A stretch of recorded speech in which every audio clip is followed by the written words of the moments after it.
Yes, it's official. We have blast off, man. Here we go. Help a Teacher Facebook Live. Good to see everybody. This is Monday night, man. Here we go, episode 43. Getting right back into it. Listen, I have just so many amazing stories from around the nation, man. Just amazing kids, amazing schools, amazing teachers. I, you know, here's what I tend to see is with the more challenges and just the harder things are, the more I see these heroic educators in schools across the nation step up, the most important, honorable profession on the planet, and just the things that they're doing in their classrooms is just phenomenal. And the connections that they're making online, keeping in touch with their kids, building relationships with their kids still in the classroom, on Google, the class Zoom, whatever they have working, just to see them. Man, just the other day, I was watching a teacher, and she was taking notes about everything she saw on those little squares. I'm not talking like the kid, like whatever she could see in the background. If there was a grandfather clock, she wrote it down, grandfather clock. If there's a dog walking by, she wrote down dog. And throughout their session in that class, she just all of a sudden, hey, what's your dog's name? How has that grandfather clock been in your family for? I mean, just making little tiny personal connections. Hey, I see you're wearing a Yankees cap. Is that from your little league team? Were you guys the Yankees? All those types of things. And I know it's nothing like it is in our classrooms. We have them right in front of us, and we can high five and hug them, and be right there with them. But man, just it's those little things I see teachers doing that I know means the world to these kids, and I just can't thank you enough. I'm just so proud of you. Hey, tonight we are giving away some money. How about that? Well, this is $50 Amazon gift card, and if you put your just a comment here and there and participate in the conversation, you automatically go into the drawing, and you can pick up something amazing for you and your kids to help make a difference in their lives with the work that you do. All right, everybody, let's get it going. So on tonight's episode, we have my friend Amy Storer. I have no idea how we met, but I think I know. I think I'll be able to pick it up. But she might have a better memory than I, because she's far younger than me. So we're gonna bring her in, and here's what I know: she is a whiz when it comes to doing all kinds of cool things online, helping teachers, helping kids connect online. And if there's a resource out there that helps teachers online with technology in the classroom, virtually, she knows about it. She's all about it, and she can help with it. So I'm glad she's here, man. Amy, thank you so much for joining us. How are you? I'm doing good. And now I'm trying to think about I got it. Already where we figured it out. first met. I know Well, where I we think first I met. think I unofficially met you when you were a speaker for our district. Yeah. Did you have curly hair back then? Let me tell you something, lady. Okay. Don't insult my hair by saying it was curly. It was glorious. It was luxurious. I nurtured it. It was a wonderful crop that year. I seasoned it. It was fantastic. Yeah, man. I had the giant big locks, the locks of Yeah. love. It was a great Yeah. it was the convocation for us Hmm. one year. Then we brought you back again and kept in Yeah. touch ever since. I don't know. I think here's what I think. Here's what I think happened. I think we met, and I thought, man, that lady's really smart. I need to keep her on you got to keep her on a speed dial right here, because I might need her soon. That's what I think happened. Hey, so you are. Help me understand your role, because here's what I know. I don't know what you do. Like, I don't know what the professional title is, but what I know is you seem really happy and really excited, and you're always doing cool stuff. That's what I know. So I don't know whatever you call that. What's that called? Yeah, happiness. Yeah, I love my job. I'm an instructional coach in Montgomery, Texas, in Montgomery ISD. It's about an hour north of Houston. I work at Keenan Elementary School with the best principal and leaders and teachers in the entire state of Texas, if I do say so myself. I'm also the lead tech integration mentor for my district. We have what's called TIMS. We used to be called CATS, and there's between one and two, sometimes three at every campus, and they're there to support teachers with meaningful tech integration. And so I'm the lead for that. This is my second year as the lead. tech mentor, and it's a very, very fun part of my job. Yeah. And that's the thing about Keenan, man, is like when I see online and there's groups of really excited, firing up, maybe on just a hint of crazy group of teachers, like that's one of those schools where you can just see it in the face, man. They love it and they love their kids and just excited to be together. Yes, we've got the staff. I mean, everybody in Montgomery is just wonderful. I love this district, but I love my staff. I love working alongside them, and so yeah, I'm pretty blessed. Yeah.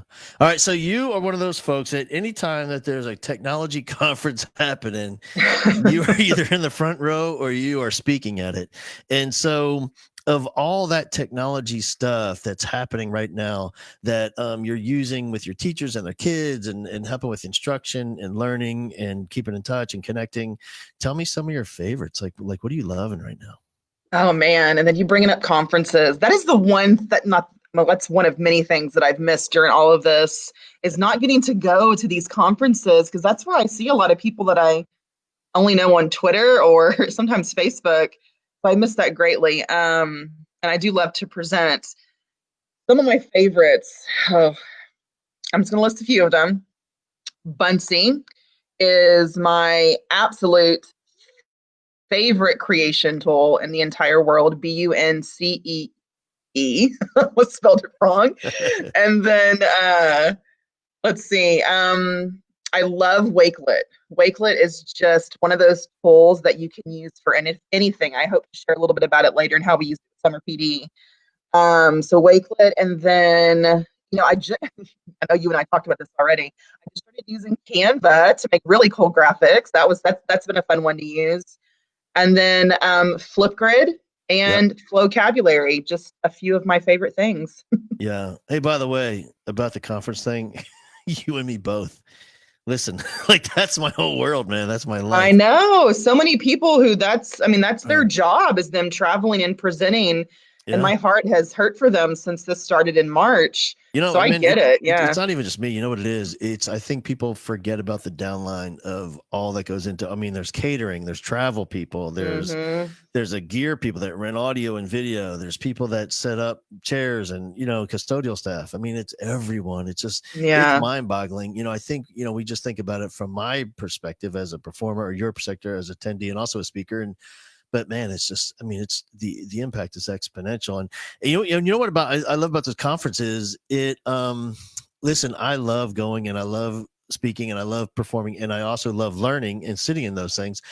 But if you're like me, like the best, it happens in the hallway. It happens in a small Yes. group, standing in the exhibits or in the evening having dinner, and that's where you can really dig in and learn. And for me, like that is a great metaphor for the way great professional development really happens on campus. Like I think what we do, what I do, and what you do is great in teaching instruction. But really, when teachers work together in their small groups and their team meetings, that's when it really takes place.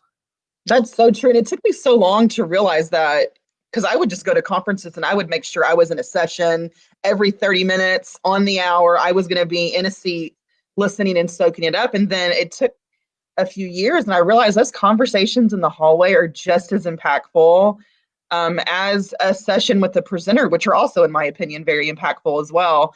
So yeah, I think those conversations are crucial. And that's one of the things I love about conferences is just passing people in the venue and looking at them and thinking, I think we're Twitter friends, but I'm not really sure. Is your name? And you say their handle, Right. and then you start a conversation. It's the people. That's the most important part of any conference. And even the businesses that come that are on the expo hall, some of those people are important people to me as well. So Yeah. I miss it. I miss it so much. That's funny that you're talking about because I do that too. Like you'll see someone you think, is that at love underscore doodle dog? Yes. Yeah. Hey, let's go through some of these real quick for folks that this is kind of one of the reasons I want to have you on. Like you are the queen, the what's the word? Is it maven? Is that correct word for Wow. I don't know. I think it is now. And but let's start with Canva because this is the one you made fun of me with and you hurt my feelings. You did. You intentionally hurt my feelings. So once you found out that I was still using PowerPoint to create all my graphics, and I did go to Canva, and once I realized it required a little bit more effort than what I was used to. But for you, you're saying it's simple, it's easy. Like once you get into it, it's awesome. Yeah, definitely. And I had an account for a while, and someone had just posted in the comments that you can get an educator account for free, and that's true, which is not, educators love that word free. Um, I just like it. It's a real quick, easy way to make a graphic. I'm in charge of social media for my campus. We have a Twitter and an Instagram and a Facebook account, and so a lot of times I just want to get a message out real quick, but I want to capture their attention instead of just typing the text into the subject of the social media platform, create a graphic. And now there's animations in Canva, which are pretty awesome. So yeah, I love it. Buncee is another one that I use quite a bit for creating graphics on social media or blogs. Yeah. But Canva, yeah, very user friendly, extremely user When friendly. when you created the image for our promo for this episode, did you use Canva? I did use Canva. Okay, let's see it. Here we go. Let's solo this thing. There you are. So that whole thing. hmm Now, be honest with me. How long did it take to create that?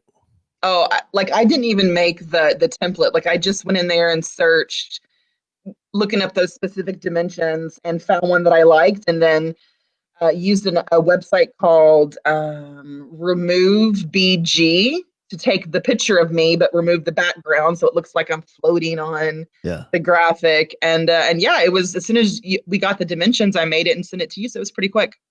If you think about it, all the stuff you can do now, just 10 years ago, it would have cost you $1,000. Yeah, right. To I have to hire hire somebody. to hire a designer and all that business. Yeah. And so Canvas one, and then tell me about Buncee. All right, so Buncee. I have been a Buncee ambassador, gosh, 5 years, maybe longer. And it's so much more than an educational tool. It's the company and the people behind it and their purpose for this tool. Um, it, Kids just get it. I mean, it's just one of those tools that you can get in and you can get lost in for hours. Bitmoji classrooms has been kind of the craze lately, and I took a while to jump on that bandwagon. But I built one in Buncee, and it was super easy and very user friendly. I love it for kids. It's a creation canvas, and the possibilities with Buncee, I mean, they really are endless. You can get in there and do just about anything with any content area. I use it mainly with adult learners because I'm an instructional coach, and so a lot of my presentations are built in Buncee. It's just a really great creation canvas, and I would encourage anyone just to go check it out. You can do like a free trial right now and see what you think. But it's one of those creation tools that my principal fell in love with too, and we've purchased it for our teachers the last few years. Yeah. And so when you are thinking about all these technological tools, and from your perspective, you're thinking about it, is it appropriate, age appropriate for K through 5? Buncee, Yeah. absolutely. K to 900 years old, very Mhm. appropriate. Anybody can use it. I'm 40, and it's my go-to tool. I don't have students, but I use it weekly. Yeah. All right. And then we had a question about using Google Classroom for kindergarten virtual learning. Tell me your thoughts. Um, I think it's doable. In my district, we're K-5 Seesaw and secondary Google Classroom, and I think that's an appropriate division. I do think Google Classroom could be used by as young as kinder. I know teachers that are using it. I think it's easier for secondary kiddos to get used to at little. It kind of reminds me of Canvas, which is, a lot of college age students are using that to go through some of their courses. So yeah, I can see where that question would come up. We don't use it with our kinder kids. Like I said, we're a Seesaw Yeah. district K-5, and I love me some Seesaw. So yeah, it can be done. It Yeah. can be done. Yeah. And wait, right at the very, whatever it was, March 15th last year, when we were all scrambling, what my Mm-hmm. recommendation was, just pick anything. It doesn't really matter. Pick Mm-hmm. whatever you're comfortable with. And then after the end Yeah. of the school year, then let's dig in and find something you can love and learn to love and learn to get And pick comfortable with. one. Like Yes. there were and I applaud them. Thank you for offering your services for free. All these companies that they wanted it to where teachers had their services and could get to them quickly. but it was overwhelming the amount of companies that were offering their free services. And as teachers, you want to take it and try it. So we really wanted to make sure we stuck with what we knew. And we've been using Seesaw for years now on my campus specifically. And we stuck with tools they were familiar with, like Bunsy or Raz Kids or Brain Pop, like things the kids knew how to get into. We have recently, and this we're a little behind on this in our district, but I'm so glad we're here. We finally got a password management system for our district for this year, and I know it's going to solve all of our problems with kids getting logged in. But yeah, I stick with one, a few. You don't want to overwhelm your kids or your parents. We can't forget about our parents during remote learning. So yeah, stick to what you know for sure, and keep it simple as to not overwhelm yourself, your kids, or your families. Yeah, that's the thing. I mean, we always, that was the buzzword for a long time, and it still, I think it should be. It seems to me as we're getting into the first few weeks of school for some of these districts, we're already back to the grind, and we're forgetting about the grace of just allowing for everybody, Mm-hmm. teachers, kids, parents, grandparents that are home with little kids. Yeah. They're trying to figure out how to turn the computer on, let alone how to log in. Yeah. You know what I mean? Yes. And if we can just be patient, I think I said it this week, but one of the best things I feel has happened is in one of my virtual sessions I did over the last month with a district. It was a huge district, and any mistake that they could have possibly made, they made in the presentation of having me. They gave out the wrong password. They didn't get the right account where it was too many people couldn't get in. And I loved it. It didn't bother me. I loved it. I loved it. Loved it. I couldn't love it more because I wanted teachers to see, look, even the people at the central office are struggling. Look, this is Everybody. patience, Yeah. man. Yeah. And it's okay. And it's going to turn out great. I know someone had posted in the comments earlier about how hard this must be for first year teachers. And oh my goodness, we have a couple on my campus that I know this is going to be a year they will never forget. But then someone else said something that I have heard recently on social media. We're all first year Yeah. teachers this year. We're all sometimes treading water, sometimes working late into the evenings, well into the weekends.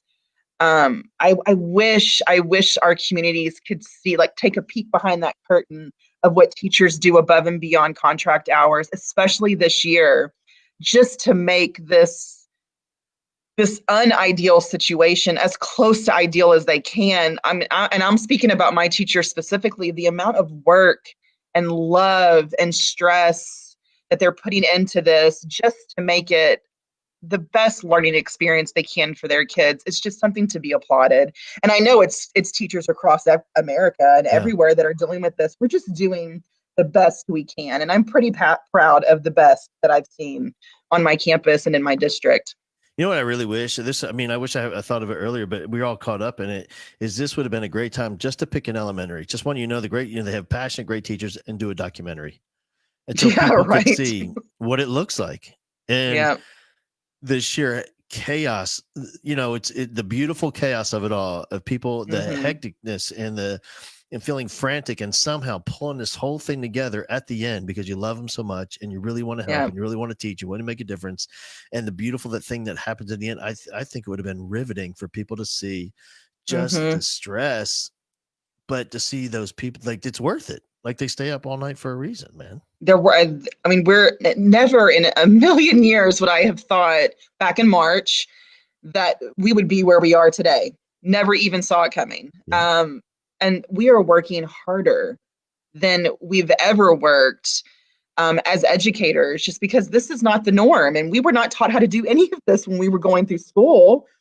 And all the books, all the education books that you can buy that talk about tech integration, it's all great, but it doesn't really prepare us for what we had to deal with since March. Yeah. So, like I said, we're all just doing the best we can. And oh, hi, Christy Becerra. Thank you. I got to give Christy Becerra a shout out. I came to school today and there was a cheesecake for me from her.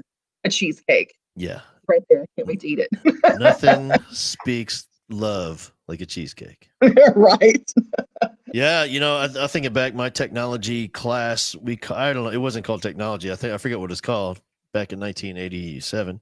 But I remember we had things like film strip and we had overhead projector was the big thing. Mm-hmm. And but now it's like, oh my gosh. But here's the thing, you know what I love is the thought of a 22, 23-year-old first year teacher who like has lived with all this Mm-hmm. side by side with a 32-year veteran, you know, and one has this world class expertise, ability to teach live in person with decades of experience.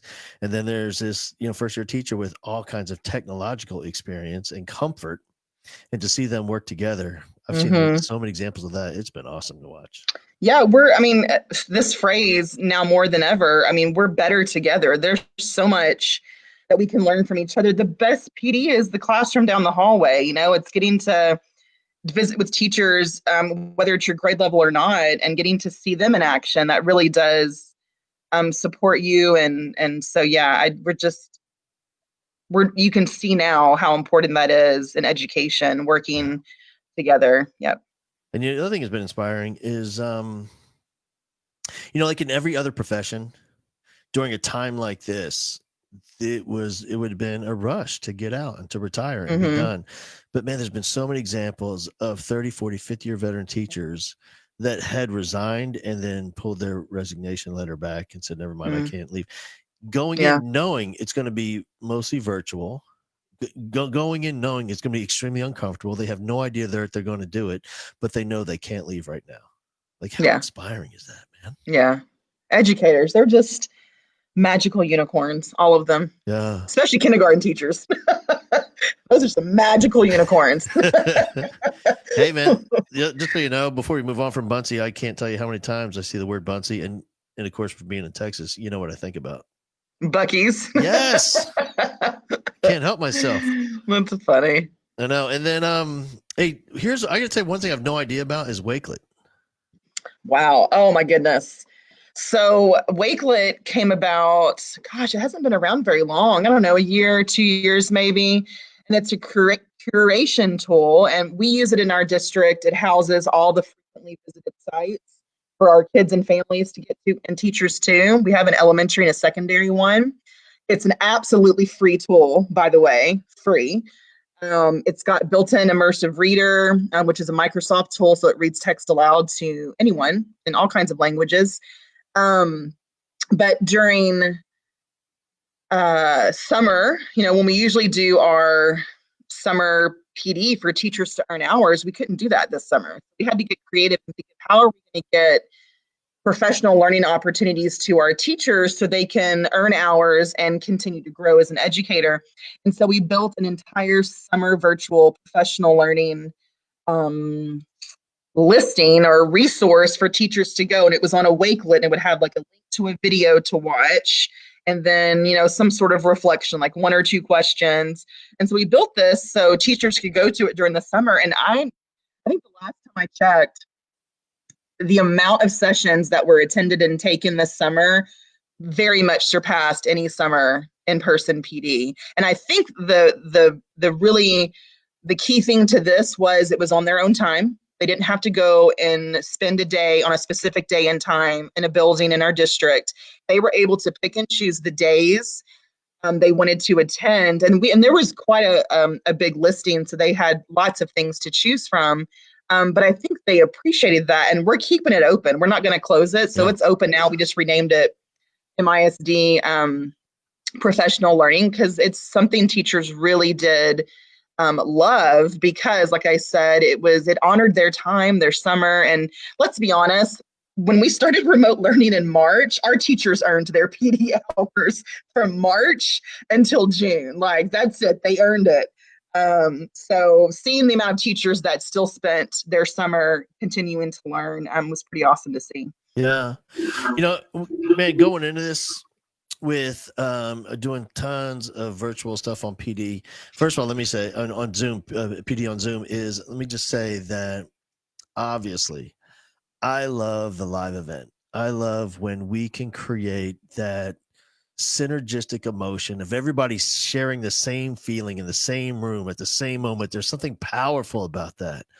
But at the same time, once I got rolling on Zoom, I could, the big difference is they can communicate and they can chat and I can see what they're saying. Like you can't do that in a live event. You can't yell Yeah. across the room to your friend and say, "Hey, he's talking about Chad," or whatever.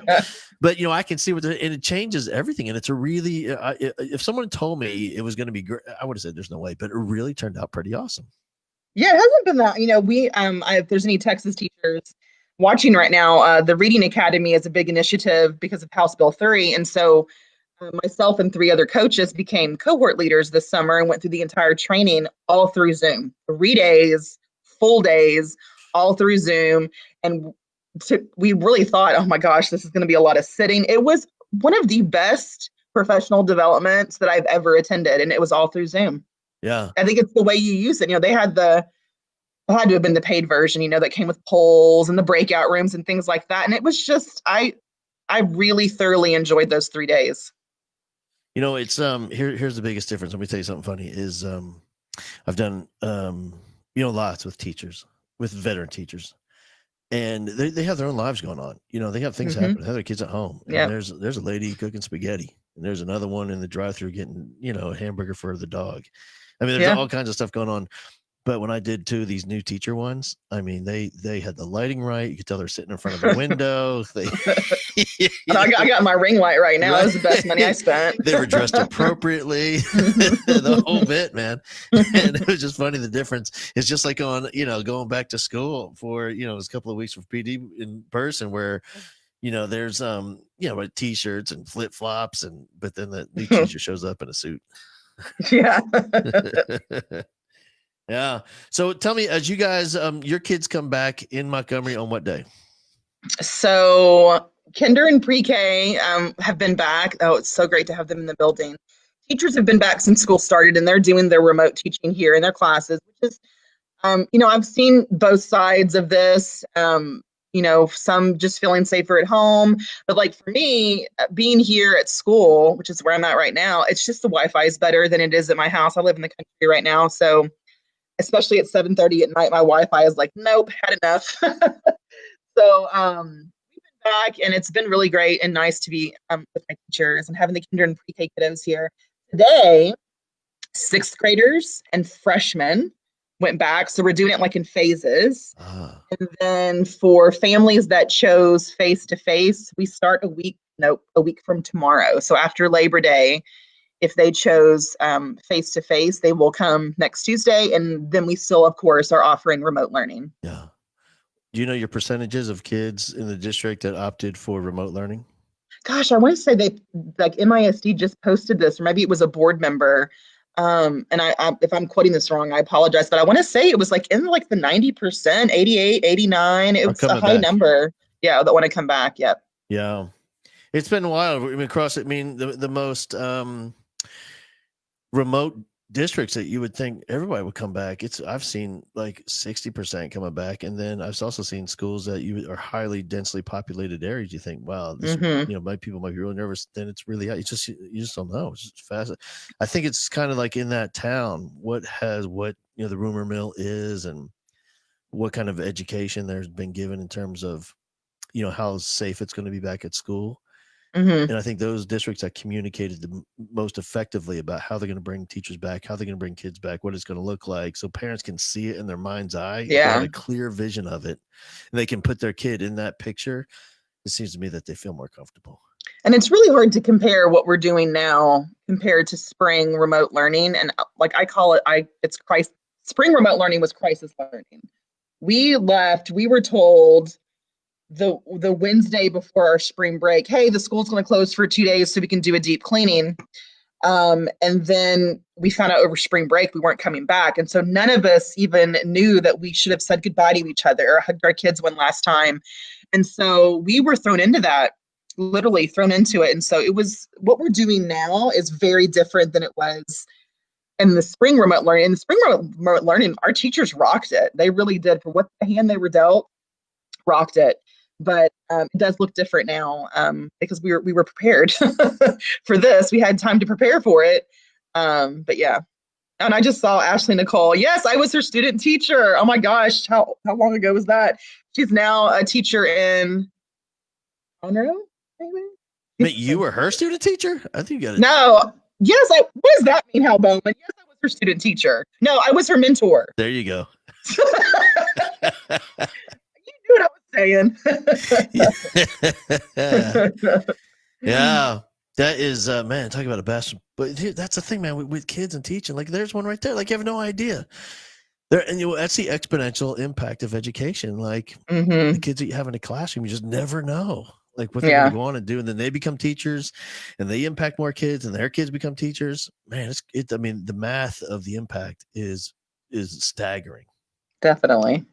Yeah. All right. So tell me, of all the things that you have going on this year, what tell me and what you're seeing in classrooms, and what you're seeing in Montgomery. What are you most excited about?